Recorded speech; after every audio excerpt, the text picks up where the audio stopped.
ইরফানের দাদি হতাশ কণ্ঠে বলে, তোমার শাশুড়ির তো দেখি কোনো খেয়াল নেই।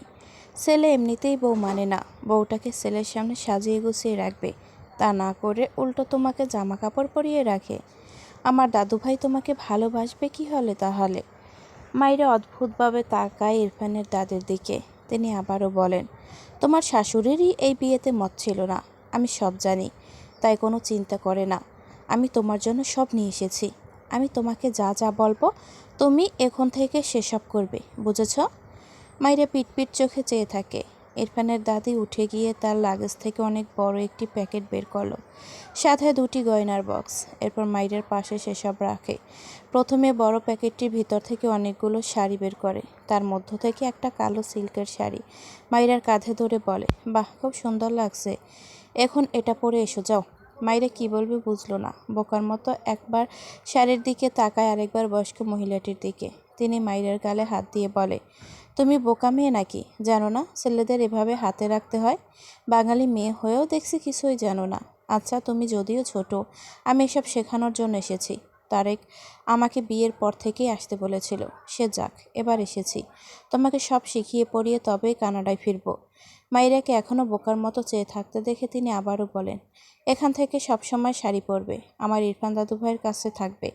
এসব জামা আর কখনো পরবে না, শাড়ি ছেলেদের দুর্বলতা। যদিও আমার ইরফান দাদুভাই গুড বয়, তবুও ছেলেদের বিশ্বাস নেই। তাই এখন থেকে আমি যা বলবো সব মেনে চলবে, বুঝেছ? শাড়ি পরে সেজেগুজে থাকলে ইরফান তোমাকে নিয়ে ভাববে। মাইরে বোকা চোখে বলে, আমি জামা পরলেও উনি আমার কথা ভাবে তো? ইরফানের দাদি বুড়ুকুচকে বলে, তোমাকে কোলে নিয়েছিল বলে তোমার এমন মনে হচ্ছে? ও তোমাকে হেল্প করেছে। বউয়ের ভালোবাসা আলাদা। এবার যাও, শাড়িটা পরে এসো। মাইরে কথা বাড়ালো না, চুপচাপ এখানেই শাড়িটা পরে নিল। তার অস্বস্তি হচ্ছে, ব্লাউজের হাত খাটা আর সাইজেও কেমন ছোট ছোট। যদিও মাইরে শাড়ি দিয়ে ডেকে নিয়েছে, মাথায় আঁচল দিয়ে কাঁধেও ডেকে নিয়েছে। ইরফানের দাদি অসন্তুষ্ট চোখে চাইলেন মাইরার দিকে। এগিয়ে এসে বলেন, এভাবে পড়লে হবে না, নো প্রবলেম, আমি ঠিক করে দিচ্ছি। এরপর তিনি শাড়ির আঁচল কাঁধে কুচি করে পরিয়ে দিলেন, সাথে মাইরা কোমর ডেকেছিল শাড়ি দ্বারা তা উন্মুক্ত করে দিয়ে ঠিকঠাক করে দিয়ে বলে, এবার ঠিক আছে, এভাবেই শাড়ি পরবে, বুঝেছ? মাইরা চোখ বড় করে তাকায়, অসহায় কণ্ঠে বলে, দাদিমা, আমায় ক্ষমা করুন, আমি এভাবে পড়তে পারবো না। ইরফানের দাদি অবাক হয়ে বলেন, আরে মেয়ে, আমার ছেলের বউ তোমার চেয়ে অনেক বড়, সে এভাবে বাইরে যায়, আর তোমাকে আমি বাসায় থাকতে বলছি, এটাই পড়ছো না? তা পারতে হবে, বুঝেছ? মাইরার হাত পা সরিয়ে কাঁদতে ইচ্ছে করলো। সে পাগল নাকি? এভাবে সে ঘুরবে? অসম্ভব। একবার এই ঘর থেকে বেরোলে সে সব খুলে ফেলবে। ইরফানের দাদি মাইরাকে বসিয়ে তারানা গয়নাগুলো পরিয়ে দিতে লাগলেন। গলায় একটি হার পরিয়ে দিলেন, দু হাতে বালা, কানে দুল, ডান হাতের অনামিকা আঙুলে একটি আংটি পরিয়ে দিলেন, সবগুলো সোনার। সবশেষে হাতে ছোট্ট একটা নোজপিন নিয়ে বলেন, তোমার নাক ফুটো আছে? মাইরা মাথা জাকালো, অর্থাৎ আছে। ইরফানের দাদি নোজপিন পরিয়ে দিতে নিলে মাইরা নিজেই আয়না দেখে পরে নিল। তার বিয়ের কয়েকদিন আগে তার মা নাক ফুরিয়ে দিয়েছিল, এরপর একটা ছোট্ট সোনার রিং পরিয়ে দিয়েছিল। মাইরা রাগ করে খুলে দিয়েছিল তাকে বিয়ে দিয়ে দেওয়ার জন্য। পরার সময় একটু ব্যথা পায়, তবে ফুটো বন্ধ হয়নি এখনও। মাইরা ইরফানের দাদির সামনে আসলে তিনি মাইরার থুতনিতে হাত দিয়ে বলেন, খুব সুইট লাগছে তোমাকে, এসব গহনা কখনো খুলবে না, আর এভাবেই শাড়ি পরবে সবসময়। কিছু একটা ভেবে প্রশ্ন করে, কতদিন হলো ইরফানের সাথে এক রুমে থাকছো? মাইরা বোকা চোখে চেয়ে থাকে। ইরফানের দাদি আবারও বলেন, তোমাদের মধ্যে কিছু হয়নি তাই না? মাইরা প্রশ্নাত্মক চোখে চেয়ে বলে, কি হবে? ইরফানের দাদি কপাল চাপড়ালেন, গলা আরেকটু নিচু করে সময় নিয়ে কিছু বোঝানোর মতো করে বলতে লাগলেন। মাইরা চোখ বড় বড় করে শব্দ করে বলে, ওঠে, আস্তাক ফিরুল্লাহ। ইরফানের দাদি বুড়োকুচকে বলে, আস্তাক ফিরুল্লাহ নয়, বলো আলহামদুলিল্লাহ। মাইরা দ্রুত বসা থেকে দাঁড়িয়ে বলে, দাদিমা, আমার বাথরুম পেয়েছে। বয়স্ক মহিলা বলে উঠলেন, পরে যেও, আগে আমার কথা শেষ করতে দাও, নয়তো স্বামীরা অন্য মেয়ের কাছে চলে যায়। আমার ছেলের ক্ষেত্রে এমনটাই হয়েছিল, খুবই বাজে ব্যাপার হয়, তাই তোমাকে আগে শিখিয়ে দিচ্ছি, এসো। মাইরার কেঁদে দেওয়ার মতো অবস্থা, মাথা নেড়ে বলে, সত্যি দাদিমা, আমার বাথরুমে যেতেই হবে। আচ্ছা, আমার বাথরুমে যাও, কিন্তু আমার তো সবার বাথরুমে গেলে বাথরুমের চাপ আসে না। হোয়াট? মাইরা কোনো রকমে ঘর থেকে বেরিয়ে যেতে নিলে ইরফানের দাদি বলে, এই শাড়িগুলো নিয়ে যাও। মাইরা দ্রুত পিছু ফিরে শাড়িগুলো নিয়ে নেয়, নয়তো আবারও এনার সামনে পড়তে হবে। এরপর কোনো কথা না বলে এক প্রকার দৌড়ে ঘর থেকে বেরিয়ে যায়। পিছন থেকে ইরফানের দাদি বলে, আবার আসবে কিন্তু, আরও অনেক কিছু শেখানোর বাকি আছে তোমাকে।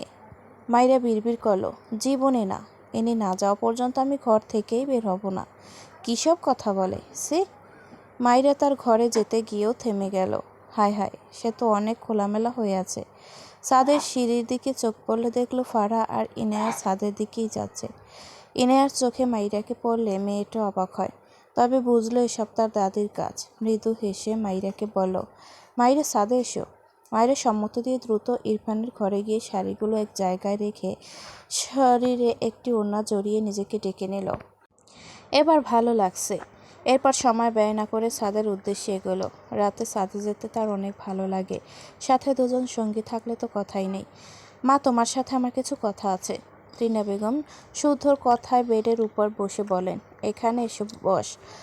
এত ব্যস্ত থাকিস? ভাবছি গ্রামে চলে যাবে এবার।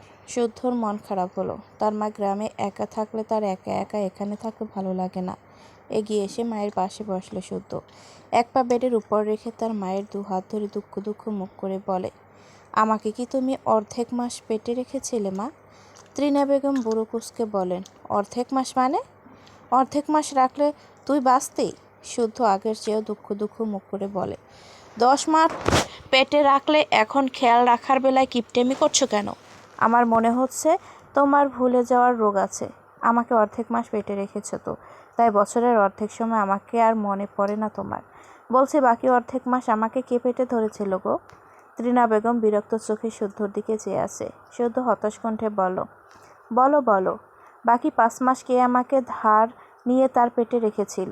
আহারে, সেই মাকে এখনো দেখতেই পেলাম না।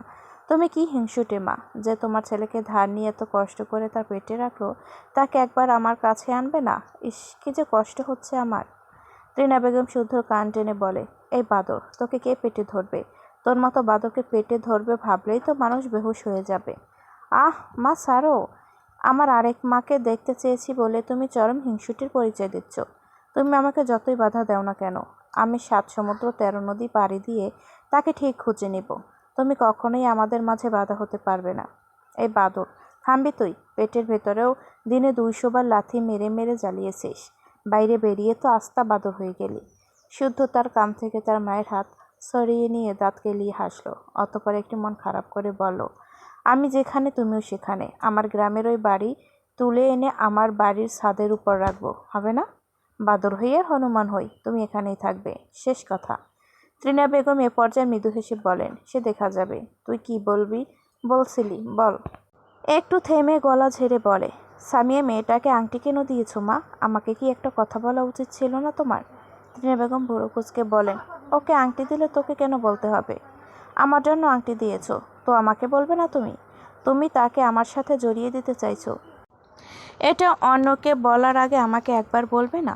ত্রিনা বেগম শুদ্ধর মাথায় হাত দিয়ে মৃদু হেসে বলেন, ওকে আমার খুব পছন্দ তোর জন্য, কিন্তু আমার ওকে পছন্দ নয় মা। ত্রিনা বেগম বিস্ময় চোখে তাকায় শুদ্ধর দিকে। শুদ্ধ বসা থেকে দাঁড়িয়ে গম্ভীর গলায় বলে, আমার অন্য কাউকে পছন্দ মা। ত্রিনা বেগম বিস্ময় চোখে তাকায় শুদ্ধর দিকে, অবাক কণ্ঠে বলে, সামিয়ার কি হবে তাহলে? আমি ওকে বলেছি ওকেই আমার বৌমা বানাবো। ও তো কষ্ট পাবে বাবা। তুই তো আমাকে আগে বলিসনি তোর অন্য কাউকে পছন্দ। শুধু হঠাৎই চেঁচিয়ে বলে, আমি কিভাবে বলবো? তুমি আমাকে সেই সুযোগটাই তো দাওনি। আমাকে না জানিয়ে অন্য কাউকে কথা দিয়ে দিয়েছো, আমার বাড়ি এনে রেখে দিয়েছো। সে আমার সেবা করছে আমার বউ হবে বলে, অথচ আমি জানিই না। তুমি আমাকে আগে বলেছো ঠিক আছে, কিন্তু আমাকে বলার আরও অনেক আগেই তো তুমি এই মেয়েটাকে কথা দিয়ে দিয়েছো। কেন, আমি কি রোবট? আমার মন নেই? তুমি আমার মনের কথা একটাবার শুনবে না? উল্টো এমন এমন ইমোশনাল কথা শোনাতে আমি নিজেই ভেঙে যেতাম। একটু থেমে আবারও বলে, সবচেয়ে বড় কথা, বাড়িতে আমি তোমায় নিষেধ করেছিলাম, এরপরও এটা নিয়ে তুমি এখনও কিভাবে পড়ে আছো? আমি নিষেধ করেছিলাম কিনা বলো। ত্রিনা বেগম নীরব চোখে ছেলের পানে চেয়ে আছেন। শুদ্ধর কণ্ঠে রাগ। আবারও শব্দ করে বলে, তুমি আমার কত ভালো মা, অথচ আসল সুখ হাতে তুলে দেওয়ার সময় আমার মতামত না শুনে নিজের মতামত আমার উপর চাপিয়ে দিতে চাইছো। কেমন মা তুমি বলো তো? নিজের ছেলের ভালো থাকার কথাটা একবার ভাবলে না? নিজের কথা ভাবতে গিয়ে আমার কথা ভুলে গিয়েছো? ত্রিনা বেগম জড়িয়ে আসা কণ্ঠে ডাকে। শুদ্ধ। শুদ্ধ তার মায়ের দিকে তাকালো না, ঘর থেকে বেরিয়ে যেতে যেতে বলে, লাস্ট একটা রিকোয়েস্ট রাখো, মেয়েটাকে তার বাড়ি রেখে এসো প্লিজ। আমি তোমাকে আর এই মেয়েকে নিতে পারছি না। এমনিতেই আমার জীবনে অশান্তির শেষ নেই। ত্রিনা বেগম ঝাপসা চোখে ছেলের প্রস্থান দেখলেন। সে ভালো মা হতে পারেনি। তার ছেলে তাকে নিতে পারছে না যে, হয়তো তার ভুল আছে। সে না হয় সামলে নিত কোনোভাবে। তার ছেলে সুখের জন্য কি কম কিছু করেছে? কিন্তু তার ছেলে তাকে কিভাবে বলতে পারলো সে শুদ্ধ সুখের কথা ভুলে গিয়েছে? সামিয়া খুব লক্ষ্মী একটা মেয়ে। শুদ্ধ সুখী হবে বলেই তো সামিয়ার মতো মেয়েকে তার ছেলের জন্য ঠিক করলেন। সামিয়া শুদ্ধর বলা কথাগুলো শুনেছে। ত্রিনা বেগমের ঘরের পাশে দাঁড়িয়েছিল। শুদ্ধ হনহন করে বেরিয়ে গেল। সামিয়া ঝাপসা চোখ দেখল শুদ্ধর প্রস্থান। সামিয়ার চোখ থেকে পানি গড়িয়ে পড়ে। দরজার কাছে এসে একবার ত্রিনা বেগমের দিকে তাকায় ছলছল দৃষ্টিতে। তিনি বেডের এক কোনায় কেমন নির্জীব হয়ে বসে রইলেন। বেশ কিছুক্ষণ পর বসা থেকে দাঁড়িয়ে ঘর থেকে বেরোনোর জন্য এগোলে দরজার সামনে সামিয়াকে দেখে অবাক হলেন। বুঝলেন না তিনি মেয়েটাকে কি জবাব দিবেন। নিজেকে সামনে নিল খুব দ্রুত। দীর্ঘ শ্বাস ফেলে মৃদুস্বরে বলে, আমায় ক্ষমা করিস সামিয়া মা। সামিয়া মাথা নিচু করে দাঁড়িয়ে, ঠোঁটের কোণে মলিন হাসি ফুটে ওঠে। অতঃপর উল্টো ঘুরে ধীর পায়ে বরাদ্দকৃত রুমের দিকে এগোয়। তার দম বন্ধ লাগছে, তবু সমস্যা নেই, না পাওয়ার অভ্যাস আছে তার। খুব বেশি দিনের স্বপ্ন তো নয়, কিছু দীর্ঘদিনের অনুভূতি যখন একদিনের জন্য হলেও স্বপ্নে পরিণত হয়, তখন তার কষ্টের ভার হয়তো একটু বেশি হয়। এই যে সামিয়ার হচ্ছে। মেয়েটা ঘাড় বাঁকিয়ে শুদ্ধর ঘরের দিকে তাকালো। শুদ্ধ তার ঘরে গিয়ে ঠাস করে দরজা বন্ধ করে দিয়েছে। মেয়েটির দু চোখের পাতা বেয়ে অবাধ্য বেদনাময় মসরু গাল বেয়ে গড়িয়ে পড়ে। মাইরা চিন্তিত বদনে বসে আছে ছাদের মেঝেতে। তার সামনে ইনায়া আর ফারাহা বসা। ফারাহা বেশ কেঁদেছে দেখেই বোঝা যাচ্ছে। ফারাহা আর শুদ্ধর পুরো কাহিনী ইনায়া মাইরাকে বলেছে। এতেই মাইরা চিন্তিত হয়, আসলে সামিয়ার কি হবে। এসব রেখে ফারাহা আর শুদ্ধর কথা ভাবলো। তারা দুজন দুজনকে চায়। এখানে সামিয়া মেয়েটা তো তৃতীয় ব্যক্তি। মাইরা ভাবলো সে ত্রিনা বেগমের সাথে কথা বলবে না হয়, কিন্তু এখন শুদ্ধ ভাইয়াকে ফারাহার কাছে কিভাবে আনা যায়।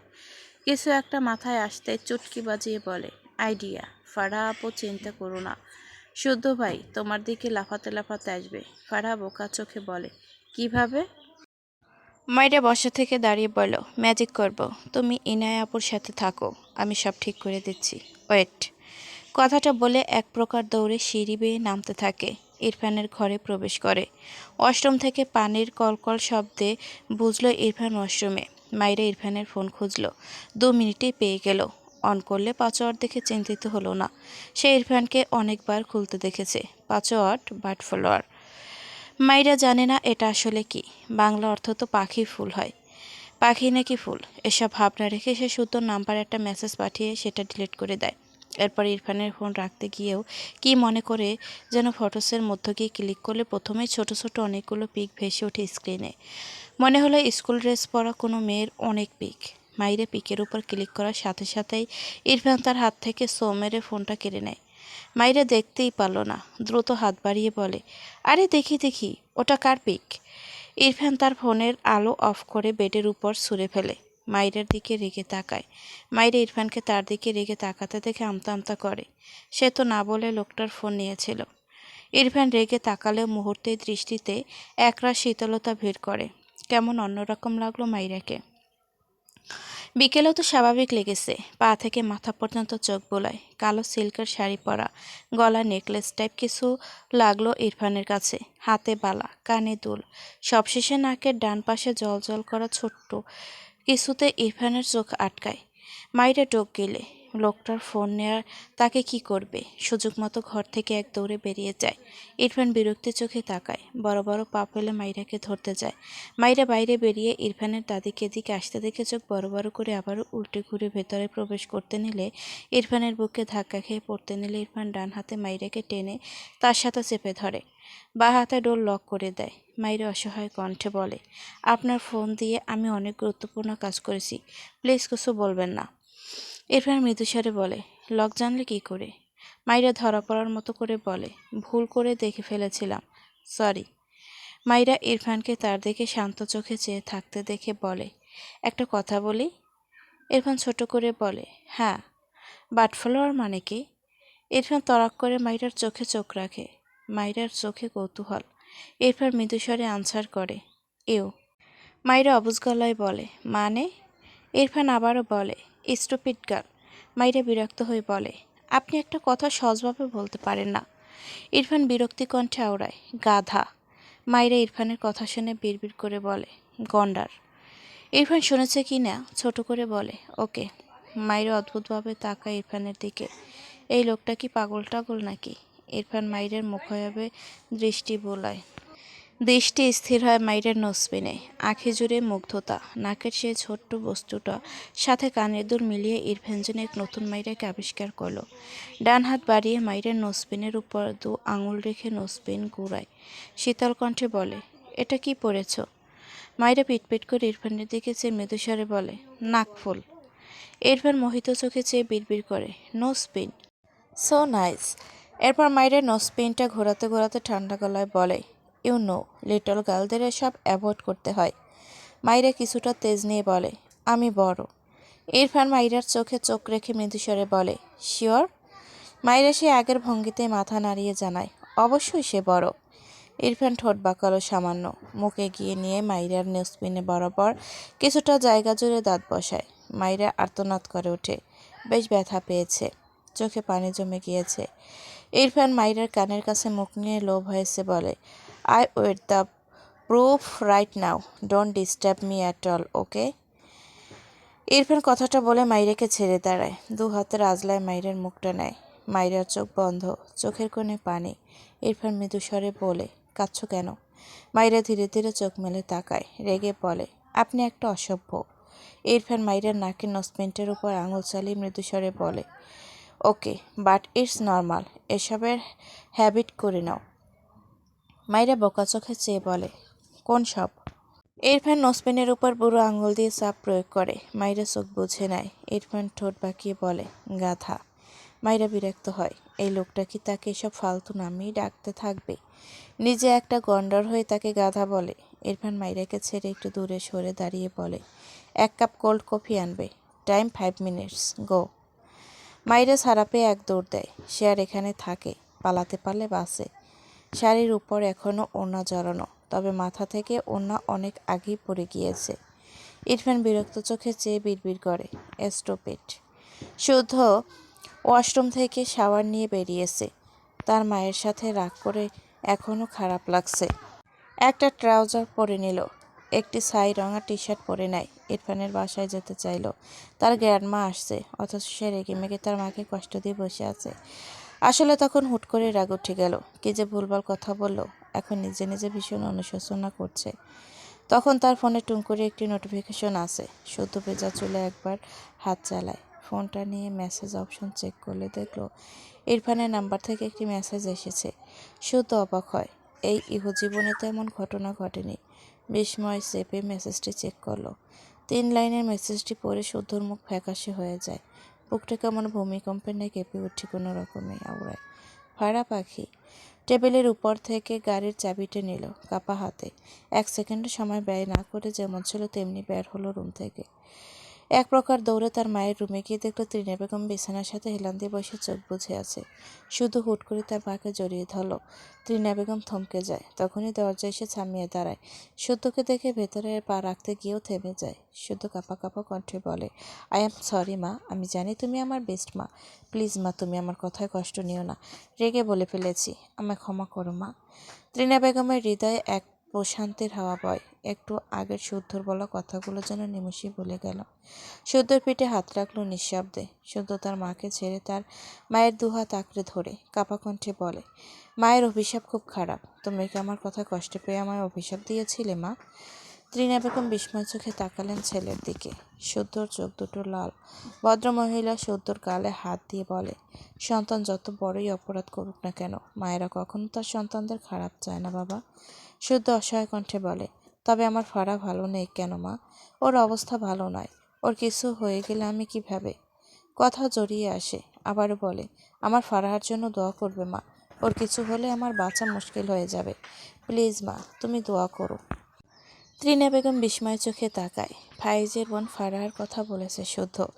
শুদ্ধর চোখের কোণে জমা চিকচিক জলকণা তৃণা বেগমের চোখে এড়ায় না। তার ছেলেটা ওই মেয়েটার জন্য এত ভাবে, আর সে আরেকজনের সাথে শুদ্ধকে বাঁধতে চাইছিল। নিজেকে সামলে বলেন, করব দোয়া। শুদ্ধ আবারও তার মাকে জড়িয়ে ধরে বলে, থ্যাংক ইউ মা। এরপর তার মাকে ছেড়ে বসা থেকে দাঁড়িয়ে ঘর থেকে বেরিয়ে যেতে যেতে বলে, আমি ওর কাছে যাচ্ছি মা। তৃণা বেগম অবাক হয়ে শুধু দেখলেন তার ছেলেটাকে।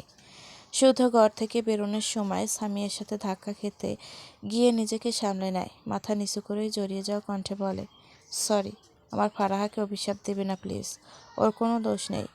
আমি অ্যাগেন সরি। কথাগুলো বলে দ্রুত পায়ে বাড়ির বাইরে বের হতে অগ্রসর হয়। ডান হাতের বুড়ো আঙুলের সাহায্যে চোখের কোণে লেগে থাকা পানি ছিটকে ফেলল একবার। সামিয়া পিছন থেকে শুদ্ধকে শুধু দেখেই গেল। তার আফসোস হলো, শুদ্ধর এত ভালোবাসা না পাওয়ার আফসোস। ফারাহাকে ভাগ্যবতীর তালিকায় রাখলো। মনে মনে খুব করে চাইল শুদ্ধ আর ফারাহা যেন খুব ভালো থাকে। চাইতে কষ্ট হলেও চাইল, কারণ শুদ্ধ যে সে মেয়েকে ভালোবাসে তা আবার অল্প নয়, অনেক বেশি। সে হয়তো শুদ্ধকেই এতটা ভালোবাসতে পারেনি এখনো। তবুও ভীষণ আক্ষেপ হলো এমন মানুষের ভালোবাসা না পাওয়ার আক্ষেপ। ভেজা চোখজোড়া, মলিন মুখ, নির্জীব দৃষ্টি নিয়ে শূন্য দৃষ্টিতে তাকিয়ে রইল মেয়েটা। ইরফানের দেওয়া হসপিটালের অ্যাড্রেস অনুযায়ী শুদ্ধ এসে পৌঁছায়। এক প্রকার দৌড়ে হসপিটালের ভেতর প্রবেশ করে। রিসিপশনে গিয়ে ফারহা নামে পেশেন্ট কোন রুমে তা জিজ্ঞেস করলে সেখান থেকে জানায় এই নামের কোনো রোগী নেই। শুদ্ধ দ্রুত পকেট থেকে ফোন বের করে ইরফানের নাম্বারে কল করে, কিন্তু পায় না। সে সময় নষ্ট না করে দ্রুত হসপিটালের একদম ভেতরে গেল। যেতে যেতে ফাইজকে কল করলো, সেও কল ধরল না। শুদ্ধর এত রাগ হলো সবগুলোর উপর, এরা কল ধরে না কেন। এসব রেখে শুদ্ধ প্রায় পুরো হসপিটাল খুঁজলো। এত বড় হসপিটাল খুঁজতে খুঁজতে ছেলেটা নাজেহাল। তার মাথা কাজ করছে না। ফারাহা কোথায়? হসপিটালে কোথাও ফারাহাকে না পেয়ে শুদ্ধ বেরিয়ে আসে হসপিটাল থেকে। রাস্তার ধারে বসে দুহাতে মাথার চুল টেনে ধরা গলায় বিড়বিড় করে, এই ফারা পাখি, কোথায় তুমি? আর জীবনে কাঁদবো না তোমায়, প্লিজ এসো। মায়েরা ইরফানকে কফি দিতে না গিয়ে ছাদে এসেছে।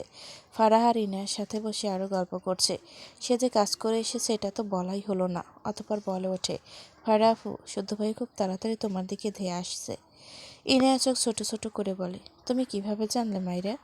মাইরা ফিস ফিস করে বলে, তোমাদের ইরফান ভাইয়ের ফোন থেকে শুদ্ধ ভাইকে মেসেজ করেছি। ফারাহা অ্যাক্সিডেন্ট করেছে, অবস্থা খুব ক্রিটিক্যাল, আর একটা হসপিটালের অ্যাড্রেস লিখে দিয়েছি।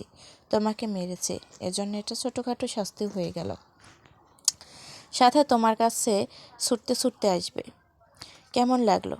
মায়ের কথা শুনে ইনায়া ফারাহা দুজনের চোখ বড় বড় করে তাকায়। ইনায়া মাথায় হাত দিয়ে বিস্ময় কণ্ঠে বলে, মাইরা, এটা কি করেছো তুমি? ফারাহা ভীতস্বরে বলে, শুদ্ধ ভাই জানতে পারলে আমায় মেরেই ফেলবে আজ। মাইরা মৃদু হেসে বলে, দ্রুত সম্পর্ক ঠিক করতে চাইলে একটু একটু রাগই ভালো। শুদ্ধ ভাইয়াও কষ্ট পাবে জানি, কিন্তু তুমি সেখানে অনেক ভালোবাসাও খুঁজে পাবে। তোমার মনে যে একটু একটু রাগ আছে, মার খেয়ে এত ভালোবাসা পেয়ে সব ভুলে যাবে, বুঝলে? ফারাহা অবাক হলো মাইরের কথা শুনে। এতটুকু মেয়ের কাছে ফারাহার মতো এত বোঝানো কথা আশা করেনি। এনে এক ছোট ছোট করে বলে, ভাইয়ার হাতে আগে মার খেয়ে খেয়ে মনে হচ্ছে তুমি অভিজ্ঞ হয়ে গেছো। তাছাড়া তোমাকে মারের জন্য ভাইয়ার জন্য কি শাস্তি রেডি করেছো? শুদ্ধ ভাই তো ফারাহা আপুকে মাত্র একবার মেরেছে। মাইরা মন খারাপ করে বলে, তোমাদের তো পরিবার আছে, তাই একটু একটু জামাইকে শাস্তি দিয়ে বাবার বাড়ি গিয়ে থাকতে পারবা। কিন্তু বলতে গিয়েও থেমে যায়। অতঃপর নিজেকে সামলে বলে, তোমার ভাই একটা খবিশ লোক। আমার নাক। বলতে বলতে থেমে গেল। মেকি হেসে বলো, মানে তোমার ভাইয়ে গন্ডার। মাইরার কথায় ফারাহা হেসে বলে, তুমি ইরফান ভাইয়ের এসব কী নাম দিয়েছ? এসব শুনলে তো ইরফান ভাই তোমাকে আরও মারবে। ইনায়া হঠাৎই মাইরার পিছনে তাকিয়ে বলে ওঠে, ভাইয়া কিছু বলবে? ইনায়ার কথায় মাইরা চোখ বড় বড় করে তাকায়। ইনায়ার চোখ অনুসরণ করে দ্রুত পিছু ফিরে মাথা নিচু করে তাকায়। ইরফানকে গম্ভীর চোখে তার দিকে চেয়ে থাকতে দেখে ডোক গেলে। সে তো কফি নিয়ে যায়নি। এই লোকটার মতিগতি ভালো না। মাইরা ডোক গিলে কিছু বলার আগে ইরফান ঝুঁকে মাইরার কোলে তুলে নিল। মাইরা চেঁচিয়ে ওঠে। ইরফান বড় বড় পা ফেলে ছাদ থেকে সিঁড়ি বেয়ে নামতে থাকে। ইনায়া ফারাহা কিছুই বলল না। ফারাহার তো টেনশনে ঘাম ছুটে যাচ্ছে, এমনিতে জ্বর একেবারে ছাড়ছে না। মাইরা অসহায় কণ্ঠে বলে, আমায় ছেড়ে দেন প্লিজ, আমি কোল্ড কফি বানাতে পারি না। ইরফান সিঁড়ি বেয়ে নামতে নামতে গম্ভীর গলায় বলে, নো নেট।